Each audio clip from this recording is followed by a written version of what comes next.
तो भारतीय जनता पार्टी के उम्मीदवार पर आरजेडी समर्थन करे, ये कभी संभव हो ही नहीं सकता। तो भारतीय जनता पार्टी तो देश में राजनीतिक नैतिकता को तार तार कर दिया, बेच दिया है, गिरवी रख दिया है। हम लोग 56 हैं, हमको किसी से उधार लेने की ज़रूरत ही नहीं है। फिर भी झारखंड को एक दागदार राज्य बनाना चाहते हैं और गंदा खेल खेलने की कोशिश कर रहे हैं। राष्ट्रीय जनता दल कट्टरपंथी ताकत के खिलाफ में हमेशा मजबूती से लड़ा है। अभी सम्राट चौधरी जी पिछड़े समाज से आते हैं और लालू जी के ही शिष्य रहे हैं। लालू जी उनके ग्रैंड मास्टर भी रहे हैं, टीचर भी रहे हैं। झारखंड के 2 राज्यसभा सीटों को लेकर 18 जून को वोटिंग होनी है। ऐसे में सबकी निगाहें आरजेडी के 4 वोटों पर है। ऐसे में ये डिपेंड करता है कि आरजेडी किस ओर समर्थन देगा। हालांकि ये माना जा रहा है कि इंडिया गठबंधन जो शुरू से एकजुट रहा है, उसी के तहत जो है इंडिया गठबंधन का जो वोट है वो एकमुश्त रहेगा। लेकिन ये जानने का प्रयास करेंगे कि सच में एकजुटता अभी बरकरार है या फिर कुछ चांसेस जो है वो बीजेपी को मिल सकते हैं। हमारे साथ आरजेडी के प्रवक्ता कैलाश यादव हैं। कैलाश जी, क्या लग रहा है? हम एक अंदेशा जताया जा रहा है कि शायद आरजेडी के वोट जो है वो बीजेपी की ओर आ सकते हैं, क्योंकि बीजेपी भी अपनी ओर से प्रत्याशी देने की घोषणा कर चुकी है। क्या लग रहा है?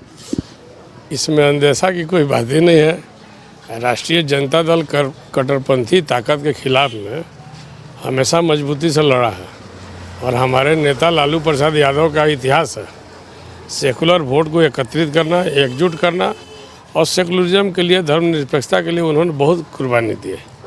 तो भारतीय जनता पार्टी के उम्मीदवार पर आरजेडी समर्थन करे, ये कभी संभव हो ही नहीं सकता। और हम सरकार में हैं, सत्ता में हैं, शासन के साथ में, तो उधर ताकने झाँकने कहाँ बात है, ये तो कभी संभव हो ही नहीं सकता है। और हम लोग पास पर्याप्त संख्या बल है। 81 में 28 चाहिए, सेकंड वरीयता में तो कम चाहिए, लेकिन हम लोग 56 हैं, हमको किसी से उधार लेने की ज़रूरत ही नहीं है। दूसरा सवाल है कि भारतीय जनता पार्टी उम्मीदवार दे रही है, तो भारतीय जनता पार्टी तो देश में राजनीतिक नैतिकता को तार तार कर दिया, बेच दिया है, गिरवी रख दिया है। खरीद फरोख्त धन बल का उपयोग करके, चाहे राज्य का चुनाव हो, असेंबली का चुनाव, MLC का चुनाव, राज्यसभा का चुनाव हो, ये तो जग जाहिर हो गया है कि इनकी हथकंडा क्या है।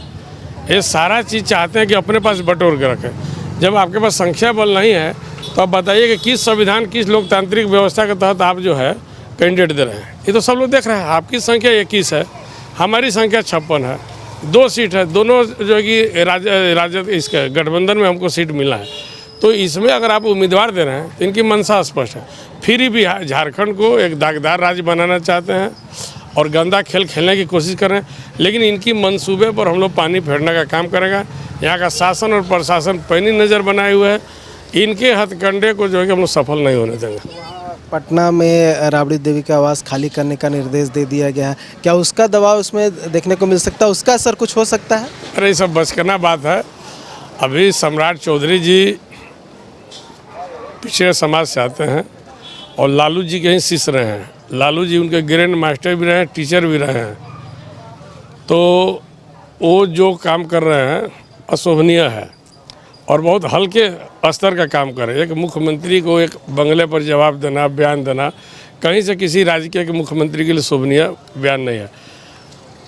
नीतीश कुमार जी अभी ना MLC है ना MLA है, एक सिंपल सा राज्यसभा सांसद हैं।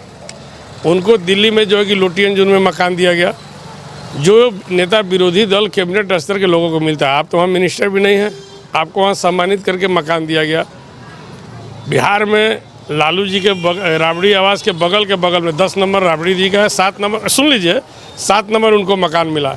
हम पूछना चाहते हैं किस हैसियत से मकान मिला, चूँकि पूर्व मुख्यमंत्री हैं। एक घर में 2 पूर्व मुख्यमंत्री रह रहे हैं। राबड़ी देवी पूर्व मुख्यमंत्री है और लालू जी पूर्व मुख्यमंत्री है। उसके बावजूद दोनों लोग एडजस्टमेंट करके उसमें रह रहे हैं और आप आँख का किरकिरी बने हुए आप उनका मकान खाली करा रहे हैं।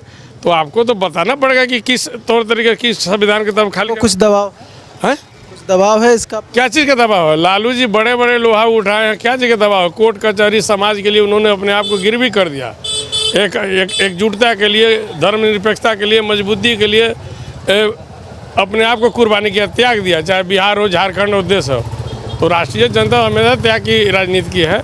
और हम लोग जब तक हमारे नेता हैं और हमारा जो विचारधारा उसे हम लोग अलग नहीं हट सकते हैं और ये सम्राट चौधरी को एक कदम महंगा पड़ेगा। अच्छा, उम्मीदवारों को लेकर आप लोगों के बीच में कोई चर्चा हुई कि 2 उम्मीदवार कौन से होंगे इंडिया गठबंधन की ओर से?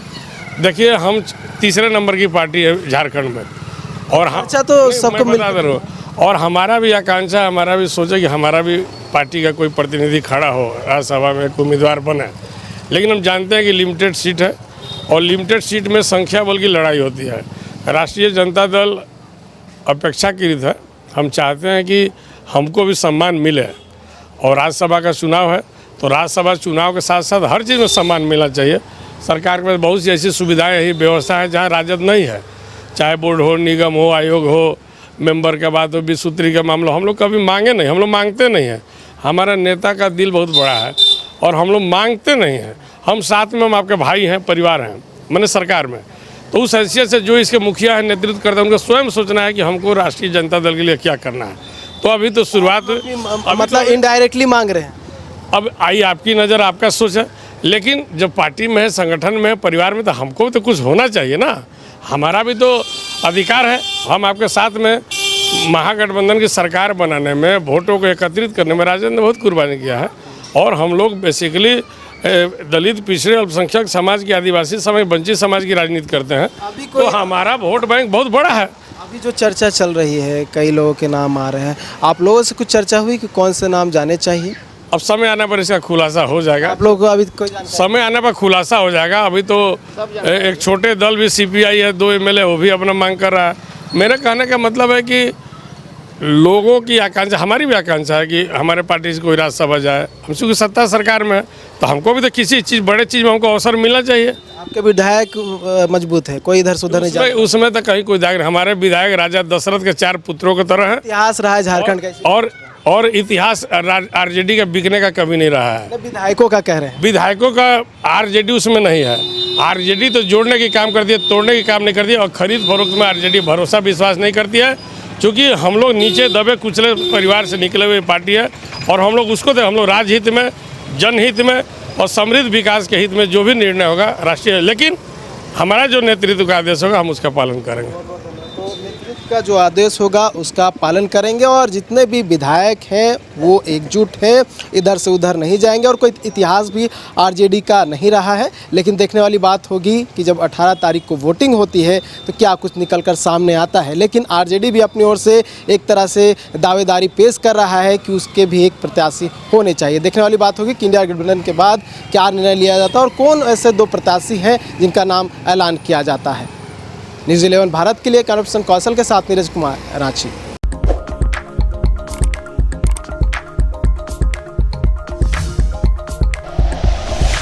Like and share videos, subscribe करें हमारा चैनल और प्रेस करें बेल आइकॉन। न्यूज़ 11 भारत, सच है तो दिखेगा।